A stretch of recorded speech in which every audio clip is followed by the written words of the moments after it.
거룩한 주일 아침 성전에 나오신 여러분, 온라인으로 예배 나오신 여러분을 환영합니다. 마음을 모으고 신령과 진정으로 예배드리기를 원합니다. 찬양드리며 하나님께 나아가겠습니다.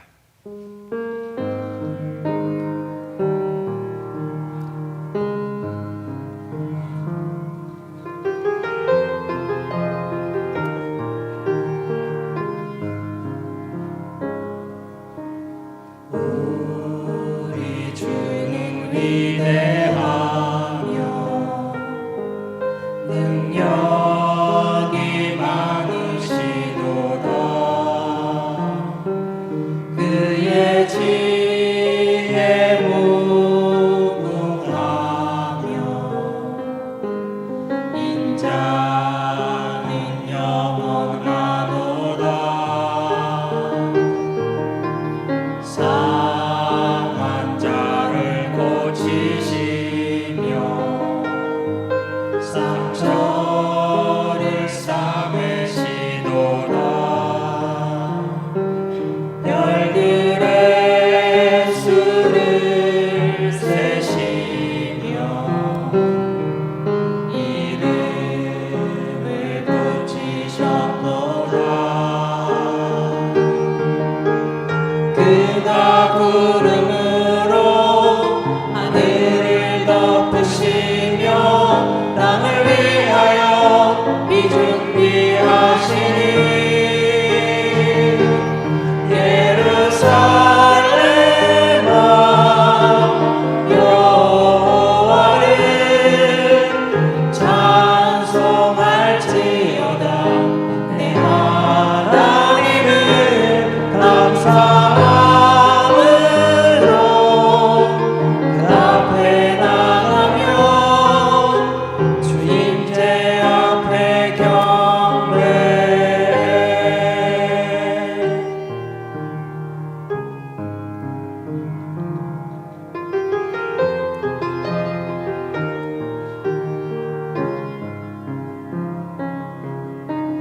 우리 주는 위대하며 능력이 많으시도다. 그의 지혜 무궁하며 인자는 영원하도다. 그가 구름으로 하늘을 덮으시며 땅을 위하여 비 준비하시니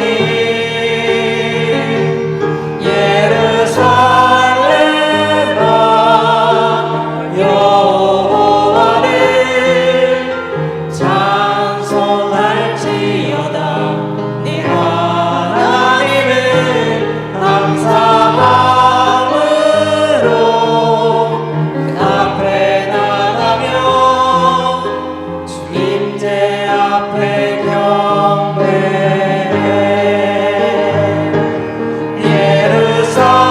예루살렘아 여호와를 찬송할지어다. 내 하나님을 감사함으로 그 앞에 나가며 주님제 앞에 경배해. 주님제 앞에 경배해.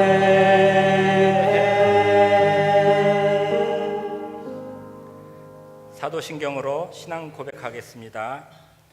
전능하사 천지를 만드신 하나님 아버지를 내가 믿사오며 그 외아들 우리 주 예수 그리스도를 믿사오니 이는 성령으로 잉태하사 동정녀 마리아에게 나시고 본디오 빌라도에게 고난을 받으사 십자가에 못 박혀 죽으시고 장사한 지 사흘 만에 죽은 자 가운데서 다시 살아나시며 하늘에 오르사 전능하신 하나님 우편에 앉아 계시다가 저리로서 산자와 죽은 자를 심판하러 오시리라. 성령을 믿사오며 거룩한 공의와 성도가 서로 교통하는 것과 죄를 사하여 주시는 것과 몸이 다시 사는 것과 영원히 사는 것을 믿사옵나이다. 아멘. 일어나셔서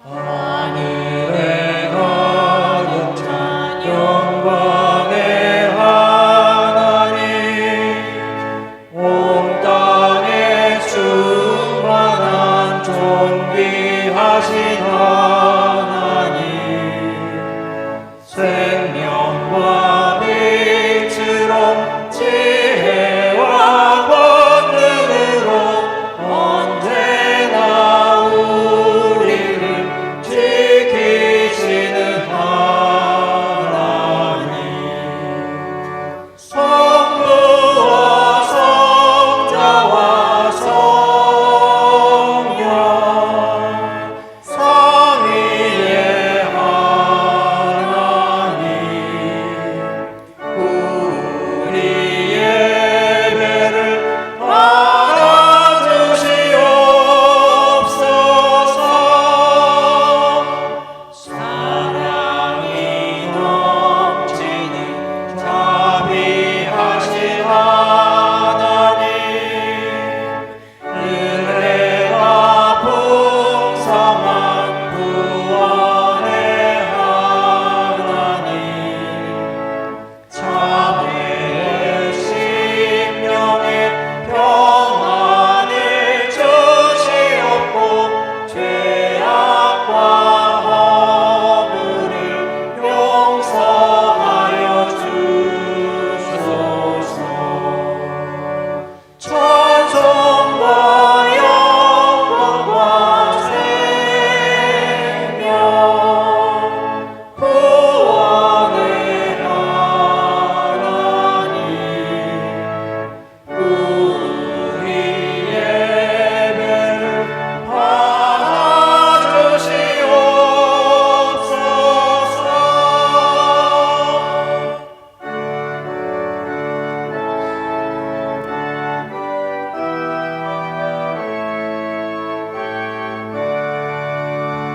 주 앞에 나올 때 우리 마음 기쁘고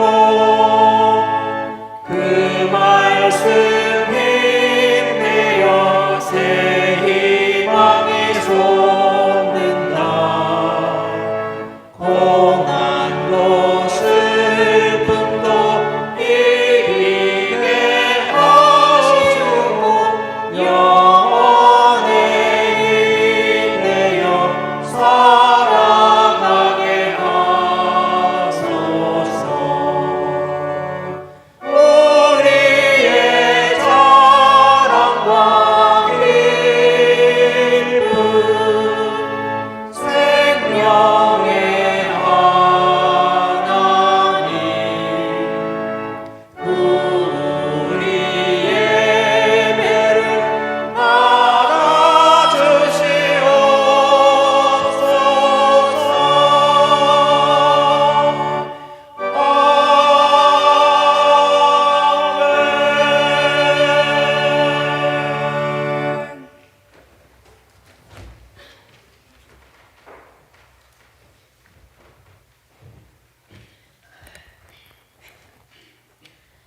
온 세상을 은혜의 눈으로 덮어 전혀 다른 세상을 만드신 하나님, 주님의 보혈로 저희 죄를 눈보다 희게 하시듯 변화시키시는 것을 눈으로 보는 듯합니다. 주님을 찬양합니다. 인간은 자신들의 지혜와 능력을 자랑하며 바벨탑을 계속 쌓아가지만 저희는 사실 눈만 많이 오고 비만 많이 내려도 바람만 많이 불어도 해가 너무 오래 내리쬐어도 세상이 멈추고 감기만 걸려도 몸에 병만 생겨도 삶을 원하는 대로 지속할 수 없는 나약한 존재임을 고백할 수밖에 없습니다. 저희의 어리석음을 용서하여 주시고 주님을 대적하여 높아진 저희의 마음을 내려놓고 이 시간 주님 앞에 무릎 꿇을 수 있는 겸손함을 허락하여 주시기를 간구합니다.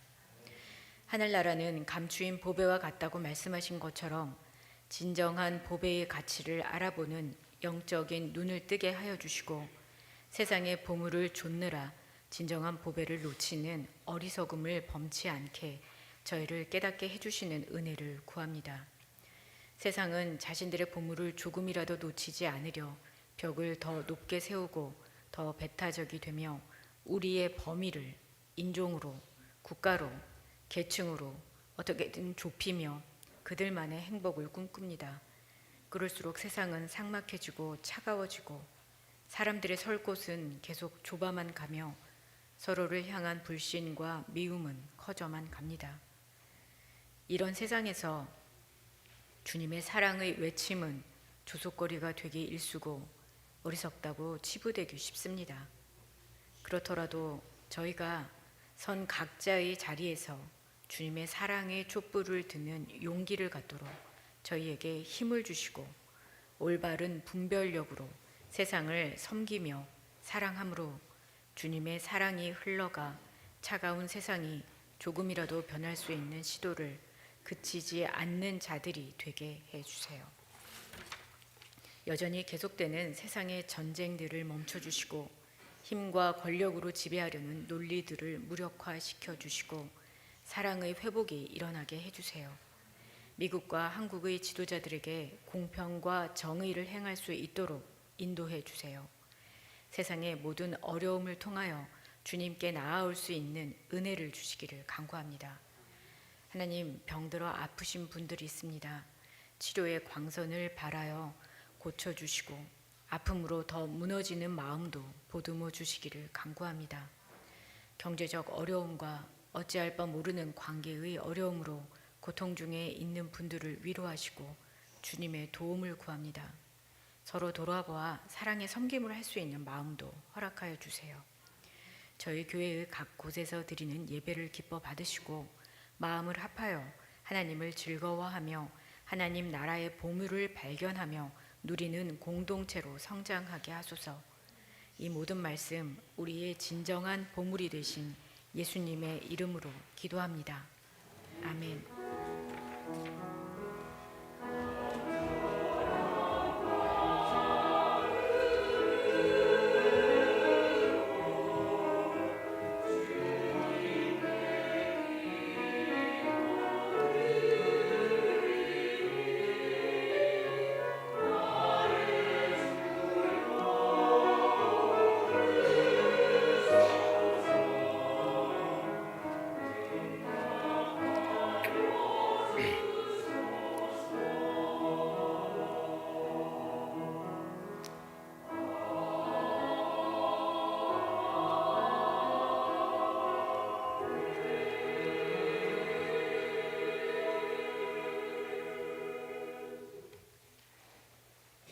네, 교회 소식 나누고 서로 인사하는 시간 갖도록 하겠습니다.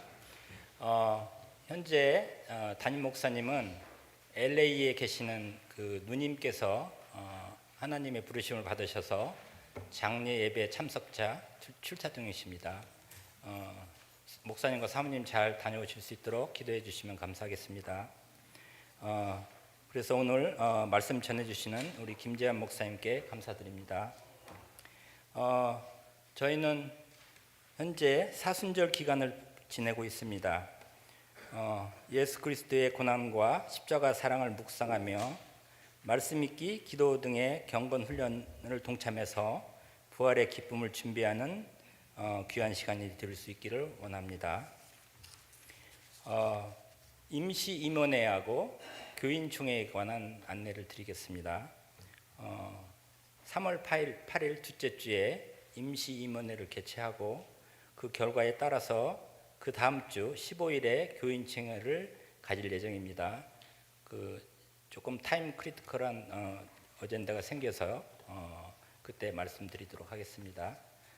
임원회 준비해 주시면 감사하겠습니다. 이상입니다. 그러면 다 같이 일어나셔서 인사하시고 찬송 부르는 시간 갖겠습니다.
오늘 우리에게 주시는 하나님의 말씀은 구약 성경 창세기 2장 15절에서 17절, 3장 1절에서 7절, 그리고 신약 성경 마태복음 4장 1절부터 11절 말씀입니다.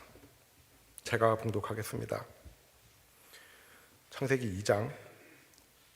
여호와 하나님이 그 사람을 이끌어 에덴 동산에 두사 그것을 다스리며 지키게 하시고, 여호와 하나님이 그 사람에게 명하여 가라사대 동산 각종 나무의 실과는 네가 임의로 먹되 선악을 알게 하는 나무의 실과는 먹지 말라. 내가 먹는 날에는 정령 죽으리라 하시니라. 창세기 3장. 여호와 하나님의 지으신 들짐승 중에 뱀이 가장 간교하더라. 뱀이 여자에게 물어 가로되 하나님이 참으로 너희들어 동산 모든 나무의 실과를 먹지 말라 하시더냐. 여자가 뱀에게 말하되 동산 나무의 실과를 우리가 먹을 수 있으나 동산 중앙에 있는 나무의 실과는 하나님의 말씀에 너희는 먹지도 말고 만지지도 말라. 너희가 죽을까 하노라 하셨느니라. 뱀이 여자에게 이르되 너희가 결코 죽지 아니하리라.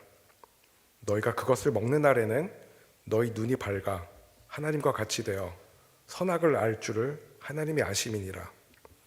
여자가 그 나무를 본즉 먹음직도 하고 보암직도 하고 지혜롭게 할 만큼 탐스럽기도 한 나무인지라. 여자가 그 실과를 따먹고 자기와 함께한 남편에게도 주매 그도 먹은지라. 이에 그들의 눈이 밝아 자기들의 몸이 벗은 줄을 알고 무화과 나무 잎을 엮어 치마를 하였더라. 마태복음 4장. 그때 예수께서 성령에게 이끌려 마귀에게 시험을 받으러 광야로 가사 40일을 밤낮으로 금식하신 후에 줄이신지라. 시험하는 자가 예수께 나와서 가로되 네가 만일 하나님의 아들이거든 명하여 이 돌들이 떡덩이가 되게 하라. 예수께서 대답하여 가라사대 기록되었으되 사람이 떡으로만 살 것이 아니요 하나님의 입으로 나오는 모든 말씀으로 살 것이라 하였느니라 하시니, 이에 마귀가 예수를 거룩한 성으로 데려다가 성전 꼭대기에 세우고 가로되 네가 만일 하나님의 아들이거든 뛰어내리라. 기록하였으되 저가 너를 위하여 그 사자들을 명하시리니 저희가 손으로 너를 받들어 발이 돌에 부딪히지 않게 하리로라 하였느니라. 예수께서 이르시되 또 기록되었으되 주 너의 하나님을 시험치 말라 하였느니라 하신대, 마귀가 또 그를 데리고 지극히 높은 산으로 가서 천하만국과 그 영광을 보여 가로되 만일 내게 엎드려 경배하면 이 모든 것을 내게 주리라.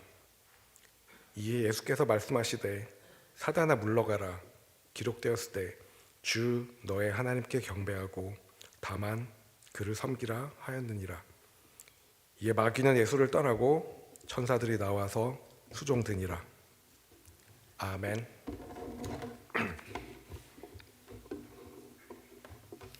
요즘 감기 걸리고 아프신 분들이 많이 계시는 것 같은데요. 모두들 이 시기에 건강하시기 바랍니다. 제가 평소에 좀 말하는 말투가 약간 조금 진지하게 들리기도 하고 조금 그런 것 같습니다. 그래서 제가 문제가 농담을 할 때 사람들이 농담을 농담으로 받아들이지 못하는 때가 꽤 있는 것 같습니다. 가끔 제가 농담을 하는데 어떤 분들이 이렇게 심각한 표정으로 고개를 끄덕끄덕 하시면은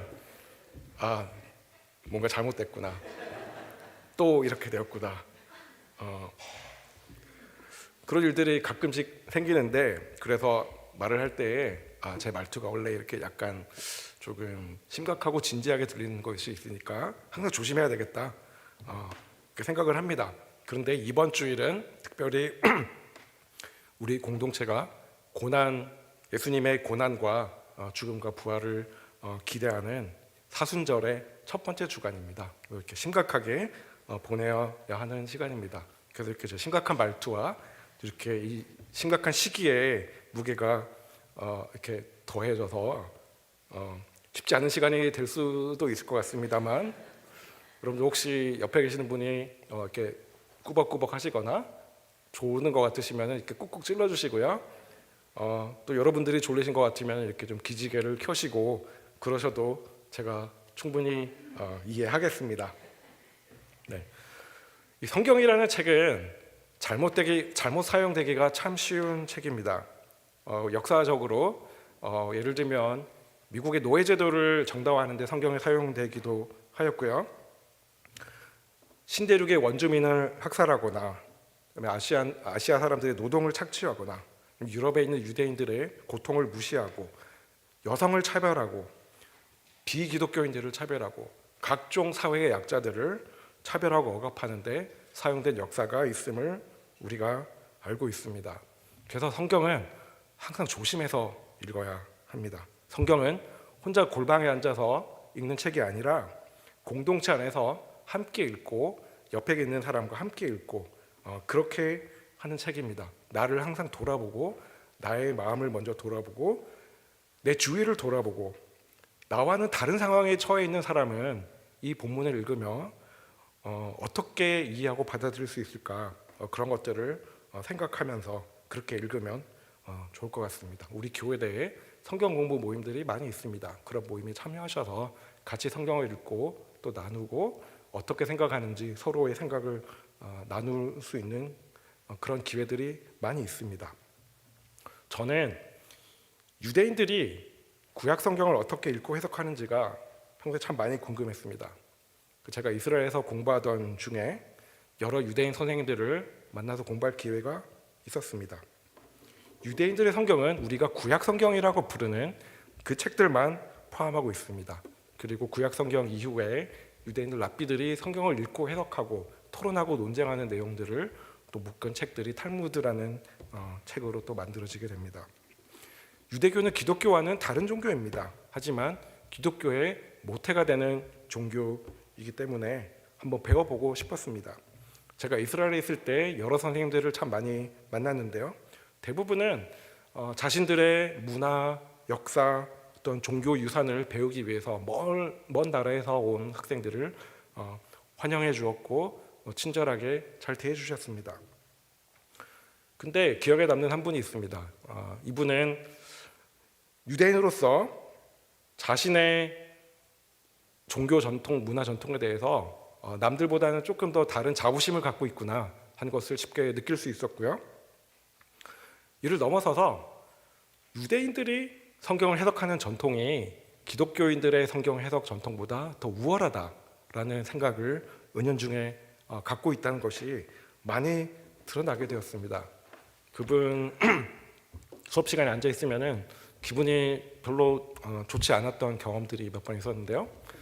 근데 반박할 수가 없었습니다. 왜냐하면은 제가 기독교인이지만 기독교 성서 해석 전통에 대해서 정말 아무것도 모르고 있구나 하는 것을 그때 느끼게 되었고, 그래서 이스라엘에서 유대인들과 성경 공부를 하면서 기독교에 대해서, 기독교 성경 해석 전통에 대해서 더 잘 알아야 되겠다 하는 마음을 가지게 되었습니다. 그 이후로 계속해서 기독교 성경 전통에 대해서 공부하는 습관이 생긴 것 같습니다. 오늘 우리가 함께 읽은 본문은 기독교인들의 우리가 처해 있는 상황, 그러니까 우주에서의 우리의 위치를 어떻게 이해하는 것에 대해서 큰 영향을 미친 그런 본문입니다. 하나님이 세상을 창조하시고 첫 인간 아담과 하와를 에덴 동산에 두어서 살게 하셨습니다.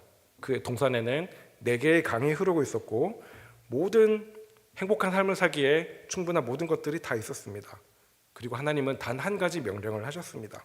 동산 중앙에 있는 선악과의 열매를 따먹지 말라라고 아담에게 말을 하셨습니다. 하지만 이 첫 인간들은 이 명령을 지키지 못하고 마땅히 누려야 할 동산에서의 삶을 빼앗기게 됩니다. 기독교 전통에서는 이 에덴 동산에서 있었던 일을 인간의 원죄라고 해석을 합니다.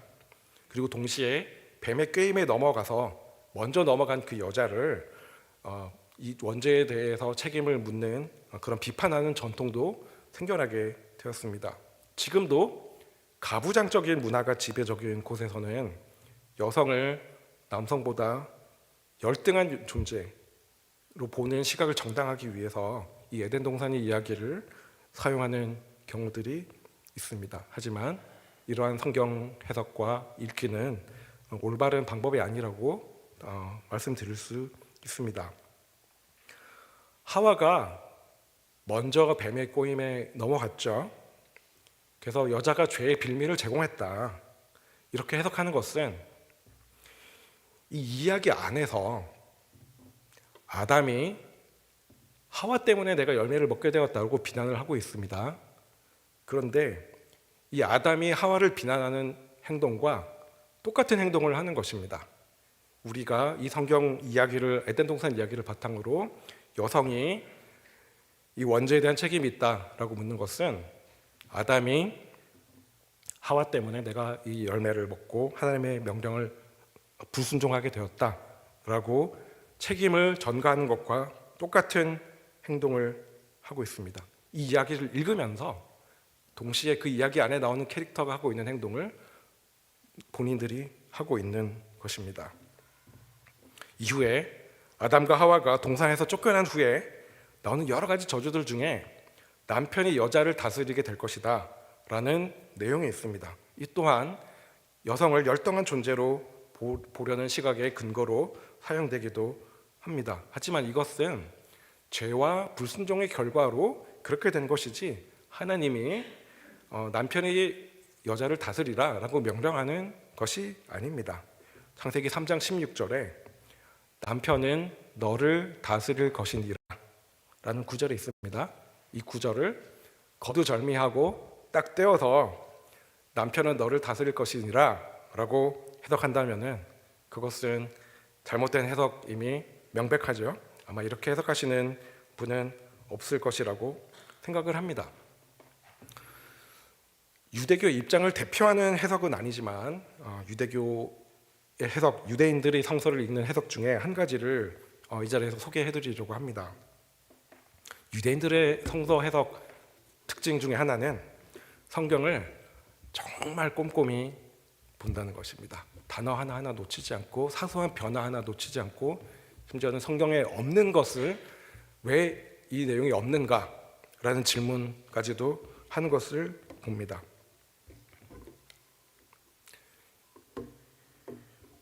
이 유대인 랍비들은 이 한 가지 변화에 주의를 기울였습니다. 창세기 2장에서 먼저 하나님이 아담에게 선악과의 열매를 먹지 말라라고 명령을 합니다. 그래서 여기 보시면 선악을 알게 하는 나무의 열매는 먹지 말라라고 2장 16절에서 명령을 하고 있습니다. 그 다음 장 3장에서 이제 하와가 뱀이 하와에게 찾아왔습니다. 하와가 뱀에게 말을 합니다. 이 열매는 먹으면 안 돼라고 얘기를 하면서 하와가 무슨 말을 하냐면은 하나님의 말씀에 너희는 먹지도 말고 만지지도 말라라고 얘기를 합니다. 하나님이 아담에게 하지 않았던 만지지도 말라라는 내용이 포함이 되어 있습니다. 랍비들은 이 더해진 부분에 주의를 기울였습니다. 그래서 하나님이 아담에게 명령을 하셨는데 아담이 하와에게 그 명령을 전달을 했겠죠. 그 전달하는 과정에서 덧붙여졌다는 것입니다. 그렇게 해석을 합니다. 근데 이 덧붙여진 내용으로 인해서 뱀이 하와를 설득할 수 있는 계기가 되었다. 왜냐하면은 하와가 두 가지를 얘기하지 않았습니까? 먹지도 말고 만지지도 말라라고 했는데 뱀이 먼저 나무를 만집니다. 괜찮지? 아무 일도 일어나지 않지? 그러니까 이제 먹어봐 라고 해서 먹는 행동으로 갈 수 있는 그 전 단계를 제공했다라고 이런 해석을 합니다. 성경에 없는 내용입니다. 하지만 창조적인 해석이고요. 중요한 것은 꼭 여자를 비난하는 것이 아니라 이 두 부부, 두 남자와 여자 사이에 의사소통의 문제까지도 있었다. 참 여러 가지가 많이 잘못되었다. 그런 이야기를 하고 있는 것입니다. 결국 같은 성경 본문이지만 이 본문을 어떻게 해석하는가? 우리 본문을 대하는 우리의 선이해, 그리고 우리가 본문에 접근하는 태도, 그리고 의도, 이런 모든 것들이 함께 작용한다라고 볼 수 있습니다. 영화 이야기를 하나 하겠습니다. 저희 아이들이 초등학교 때 학교에서 읽었던 책들 중에 홀스라는 소설이 있었습니다. 이 책은 현재와 과거의 여러 가지 이야기들이 섞여서 함께 나오면서 그리고 또 동시에 사회적으로 민감한 주제를 다루기도 해서 저도 함께 읽으면서 참 좋은 소설이라고 생각을 했습니다. 그리고 이 소설을 원작으로 2003년에 같은 제목의 영화도 만들어졌고 큰 성공을 거두기도 하였습니다. 이 소설은 텍사스의 광야에 있는 소년원인 캠프 그린 레이크라는 곳에 억울하게 보내진 10대 소년 스탠리 옐넷라는 아이의 이야기를 다루고 있습니다. 이 소년의 원장은 아이들의 인격을 수양한다는 명분으로 소년들에게 매일매일 너비와 깊이가 5피트인 구덩이를 파도록 시킵니다. 이 소설의 주인공인 스탠리 그리고 이 소년원에서 만나게 된 친구 지로가 함께 이 원장과 이 소년원에 있는 비밀을 밝혀내는 것으로 이야기는 끝이 납니다. 근데 이 소년원에서 만나게 된 친구 스탠리와 지로는 사실은 그 조상들이 미국으로 이민 오기 전에 아주 오래 전에 라트비아에서 서로 알던 사이였습니다.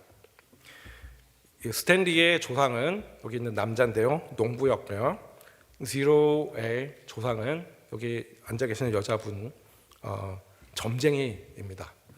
이 아주 오랜 시간 전에 있었던 일인데 이 스탠리의 조상이 지로의 조상인 점쟁이에게 한 가지 약속을 합니다. 내가 너를 등에 업고 산을 오르며 노래를 부르겠다라고 약속을 하는데 결국은 이 약속을 성취하지 못하게 됩니다. 스탠리의 집안에서 이후로 여러 가지 좋지 않은 일들이 많이 일어나고 그렇게 되는데요.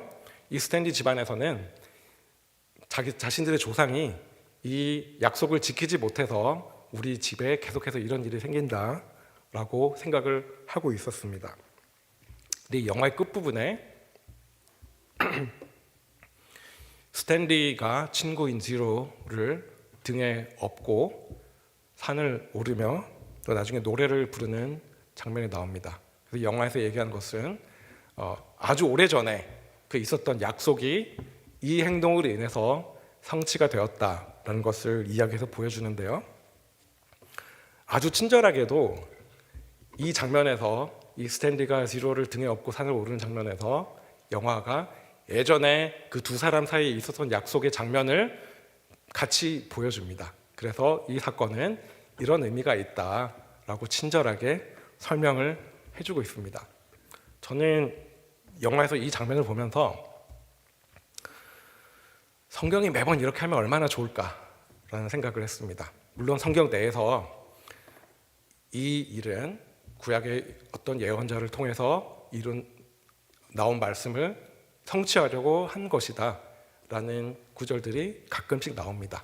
하지만 모든 곳에서 다 나오는 것은 아닙니다. 성경을 읽는 사람이 그것을 찾아내어야 합니다.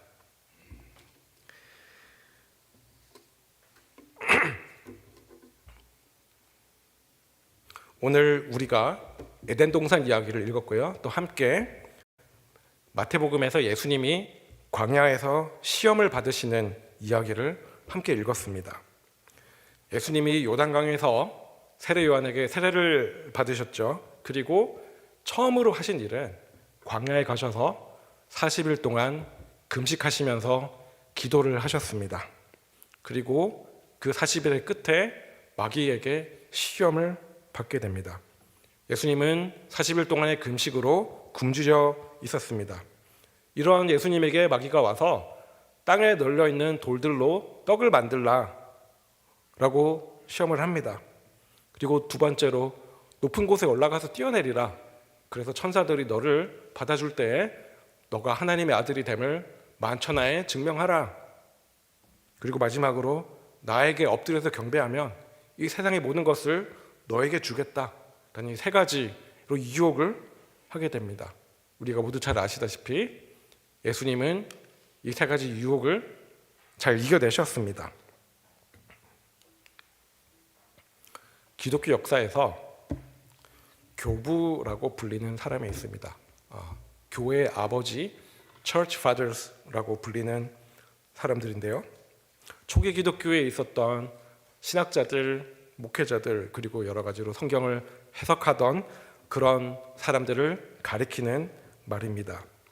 이 교부들이 이 예수님의 시험 이야기를 읽고 해석하면서 창세기 3장의 에덴 동산 이야기와 연결되는 부분들을 발견하고 이 두 가지 이야기를 함께 놓고 읽게 되었습니다. 글자가 작아서 잘 안 보이는 것 같은데요. 두 칼럼에 이 교부들이 찾은 창세기 3장과 마태복음 4장에 연결되는 부분들을 정리를 했습니다. 창세기 3장에서 하와가 과실을 보면서 먹음직도 하여 라고 얘기를 합니다. 이 부분은 돌로 떡을 만들어라 라는 유혹과 연결이 됩니다. 그리고 창세기 3장에서 이 과실을 먹으면 하나님과 같이 될 것이다, 하나님과 같이 된다 라는 이야기는 성전 꼭대기에서 뛰어내리라, 그래서 너가 하나님의 아들임을 증명하라 라는 유혹과 연결이 됩니다. 그리고 창세기 3장에 보암직도 하다 라는 이 내용은 마귀가 나에게 엎드려 경배하라 라는 그 유혹의 내용과 연결이 됩니다. 마태복음 본문에서는 이 두 가지를 이렇게 명확하게 연결하지 않지만 우리 교부들이 이렇게 읽고 연결점을 발견한 것처럼 이렇게 연결이 될 수 있는 것 같습니다. 예수님은 우리의 구원자가 되십니다. 우리가 예수를 그리스도, 즉 메시아라고 믿을 때 우리에게도 구원이 있게 됩니다. 그런데 이 예수님이 어떻게 우리의 구원자가 되는가에 대해서 성경은 이야기를 하고 있는데 한 가지 이야기를 하지 않고 여러 가지 많은 이야기들을 하고 있습니다. 여러 가지 많은 내용들 중에서 우리가 특히 잘 알고 있는 내용은 예수님이 우리의 죄를 대신하여서 우리의 죄를 짊어지고 제물이 되셔서 돌아가심으로써 우리의 죄가 사해졌다라는 대속 제물 사상이 우리에게 잘 알려져 있습니다. 하지만 성경에는 이 대속 제물 사상, 예수님께서 우리의 죄를 대신하여 돌아가셨다라는 그 이외에도 여러 가지 많은 다른 일들을 통해서 예수님이 우리의 구원자가 되심을 보여주고 있습니다. 예수님은 죽음과 부활을 통하여서 우리에게 구원을 주시기도 하지만 예수님은 삶을 통하여서 하셨던 말씀들과 하셨던 행동들을 통해서 우리에게 구원의 길을 보여주시기도 하시는 것입니다. 우리가 인간이 잘못하는 것을 친절하게 보여주십니다. 이런 것들을 첫 인간이 잘못했어. 하지만 우리는 그 잘못들을 다시 반복할 수 있지 않게 될 수 있다라는 가능성을 예수님께서 친히 광야에서의 시험을 이기심으로써 보여주는 것입니다. 우리에게 길을 보여주시고 계시는 것입니다. 그것이 예수님이 우리를 구원하시는 방법입니다. 한 가지 방법입니다. 예수님이 이렇게 멋진 일을 하셨습니다. 아주 마귀의 유혹을 통쾌하게 잘 이겨내셨습니다. 우리는 멀리서 예수님 참 잘하셨습니다, 박수 치는 것이 우리가 할 일이 아니라 우리는 예수님을 따라서 똑같이 하는 것이 우리의 할 일입니다. 기독교인이 된다는 것은 바로 이것입니다.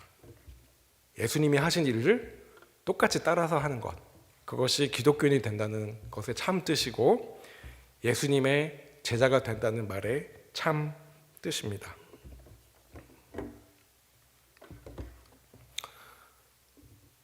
교부들이 이 두 가지 이야기를 연결하는 그 해석을 계속해서 따라가고 있습니다. 이 교부들이 이 이야기를 하면서 요한일서 2장에 있는 구절도 함께 읽고 있습니다. 이 세상이나 세상에 있는 것들을 사랑하지 말라. 누구든지 세상을 사랑하면 아버지의 사랑이 그 안에 있지 아니하니 이는 세상에 있는 모든 것이 육신의 정욕과 안목의 정욕과 이생의 자랑이니 다 아버지께로부터 온 것이 아니요 세상으로부터 온 것이라. 먼저 세상에 대해서 얘기를 합니다. 그리고 16절에서 세 가지를 지적합니다. 육신의 정욕, 안목의 정욕, 이생의 자랑, 이 세 가지를 이야기를 하고 있습니다. 우리가 기독교인으로서 이 세상에 살면서 세상과 적절한 관계를 유지하면서 살아가는 것이 항상 쉬운 일은 아닙니다. 우리는 세상이 추구하는 것들을 동일하게 추구해야 합니다. 우리 육신이 추구하는 것을 무시할 수 없습니다. 하지만 성경은 우리가 이 세상과 사랑하는 관계는 가지지 말라라고 이야기를 합니다. 도대체 어떻게 하라는 말인가요? 우리가 세상에 살기 위해서 해야 될 것이 있지만 동시에 사랑하지는 말라라고 얘기를 하고 있습니다. 우리는 우리의 생명과 삶을 유지하기 위해서 계속해서 무언가를 추구해야 합니다. 하지만 세상이 추구하는 것을 우리가 똑같이 따라가다 보면 어느 순간 주객이 전도되는 것 같은 그런 느낌을 가질 수가 있습니다. 나의 육신과 안목의 정욕을 추구하고 또 내가 이룬 그 모든 것으로 말미암아서 이를 자랑하는 것, 이런 삶을 살다 보면 어느 순간 내가 사는 것이 아니라 나의 삶은 이 허망한 것들을 채우기 위한 도구로 전락해버린 것이 아닌가 하는 것을 생각할 때가 간혹 있게 됩니다. 성경은 우리가 이 세상에서 살면서 어떻게 나를 잃어버리지 않고 참된 삶을 살 수 있을까, 그런 길을 우리에게 보여주고 있는 것입니다. 이제 예수님의 고난과 부활을 향해 나아가는 사순절이 시작되었습니다. 이 시간을 통해서 이 세상과 나와의 관계를 한번 돌아볼 수 있는 기회가 되면 좋겠습니다. 그리고 다시 한번 세상과 나의 관계를 다시 바로 세울 수 있는 그런 기회가 되면 좋겠습니다. 지금 여러분과 세상의 관계는 어떠한가요? 어떤 분들은 아마 세상이 주는 쓴맛을 맛보시면서 세상과 힘든 관계로 지내시고 계시는 분이 계실지 모르겠습니다. 아니면은 이 세상이 제공하는 달콤한 것들을 즐기면서 이 세상은 참 아름다운 곳이야, 너무 좋은 것이야, 나는 이 세상을 참 사랑해, 세상이 참 사랑스러워 보이는 그런 관계로 지내시는 분들이 계실지도 모르겠습니다. 하지만 아마 우리들 대부분은 이 두 가지 극단 사이 어딘가에 위치하고 있을 것 같습니다. 계속해서 나와 세상과 사이의 관계를 설정하며 그렇게 살아가야 하는 것이 우리의 삶입니다. 예수님은 우리의 참된 구원자가 되십니다. 예수님이 우리를 어떻게 구원하시는가에 대해서는 성경은 단 한 가지 설명만 명쾌하게 우리에게 제공하고 있지는 않습니다. 예수님이 삶과 죽음과 부활로 우리에게 보여주신 그 모든 것들의 의미는 간단하게 한마디로 정리할 수 있는 것이 아니라 우리가 계속해서 묵상하고 다시 생각해보며 다시 읽어보며 함께 나누며 그렇게 해야 할 주제이기 때문입니다. 우리가 예수님의 구원에 대해서 생각할 때 예수님의 죽음에 대해서 강조하는 경향이 있습니다. 하지만 예수님은 죽음뿐만이 아니라 그 삶을 통해서, 그리고 예수님이 삶 가운데 행하셨던 모든 행동과 말을 통해서도 우리에게 구원의 길을 보여주고 계십니다. 예수님은 광야에서 마귀의 유혹을 이기심으로 아담과 하와가 잘못한 것을 바로 잡으셨습니다. 예수님은 그렇게 하심으로써 우리에게 구원의 길을 보여주셨습니다. 그리고 이제 우리 공동체를 이 보여주신 길을 따라서 오라 라고 우리를 초대하고 계십니다. 우리가 예수님께서 보여주신 이 길을 함께 걸어갈 수 있는 그런 복된 공동체가 될 수 있기를 바랍니다. 형제와 자매가 연합하여 동거함이 참 아름답습니다. 이 사순절 기간에 성령한 교회가 그런 아름다운 공동체가 될 수 있기를 간절히 기원합니다. 함께 기도드리시겠습니다. 하나님, 오늘 우리에게 주신 말씀으로 인하여서 감사드립니다. 또 우리에게 주신 그 교훈과 그 모든 것을 인하여 감사드립니다. 우리에게 예수 그리스도를 보내주셔서 정말 우리가 삶에 정말 따를 수 있는 그런 본보기로 보내주신 것을 감사드립니다.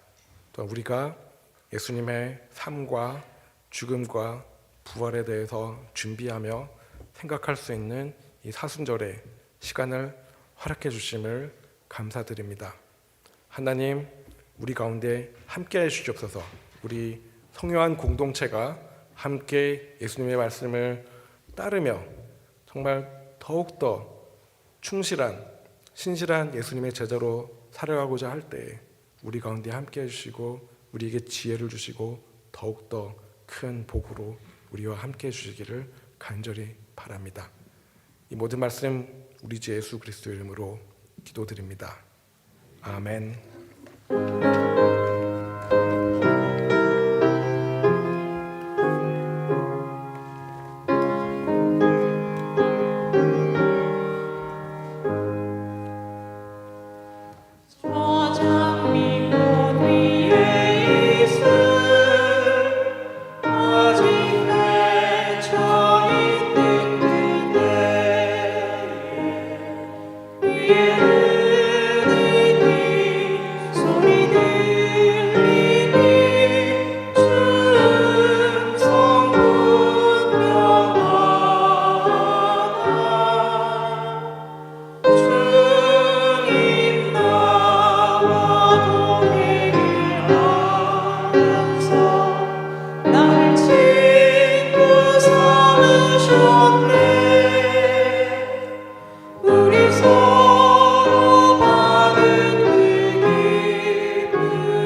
주님만을 주님만을 바라네.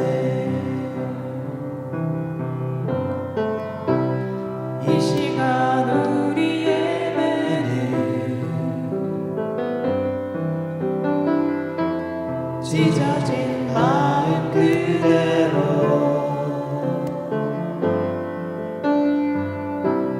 기쁘게 받으실 주님,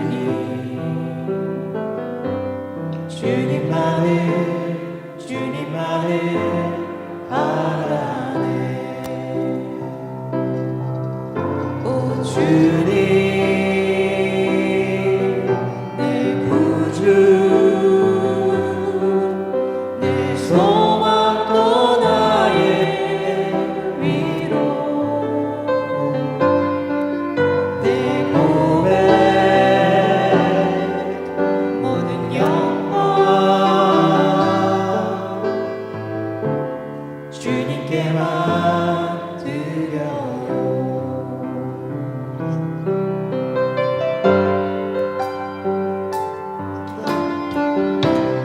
이 시간 우리 예배는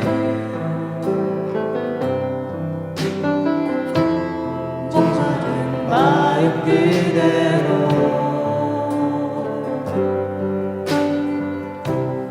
어떠한 욕심도 없이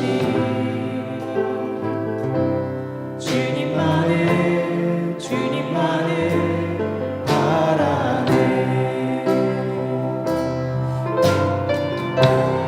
이 시간 우리 예배는 찢어진 마음 그대로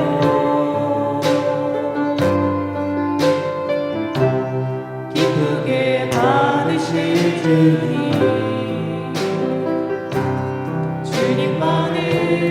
주님만을 바라네.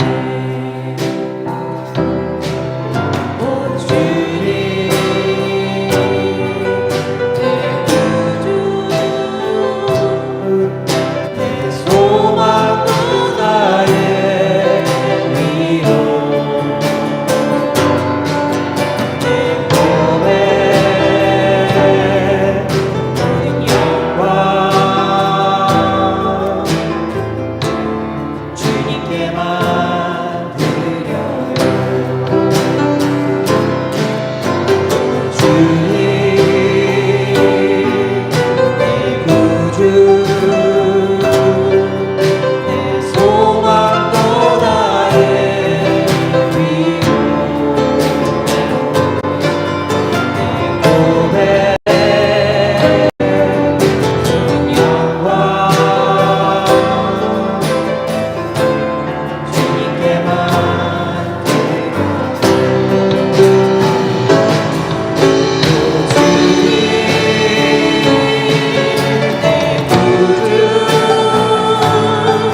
내 소망 또 나의 위로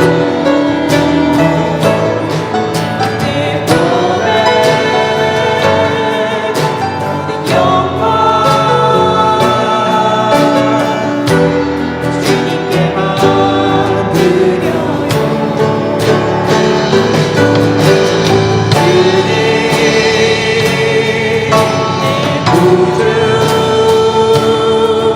내 소망 또 나의 위로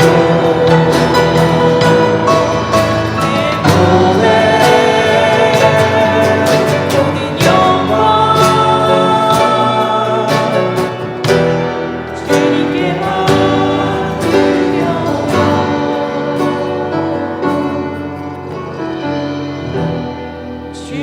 주님께만 드려요.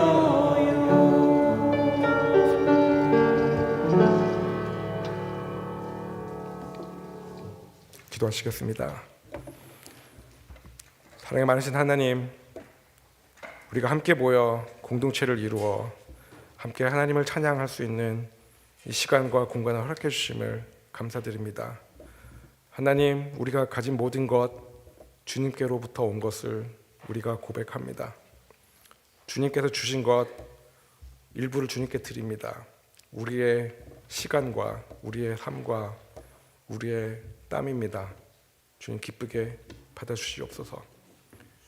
이 예물이 하나님의 나라와 하나님의 영광을 위해서 좋은 곳에 사용될 수 있도록 그 사용하는 사람들에게 지혜를 주시옵시고 주님께서 온전하게 사용하여 주시옵소서. 전능하신 하나님 아버지의 사랑하심과 독생자 예수 그리스도의 은혜와 성령의 함께하심이 예수님을 따르는 제자가 되는 삶을 사는 성령한 공동체와 지금부터 영원히 함께하시기를 간절히 축원합나이다. 아멘.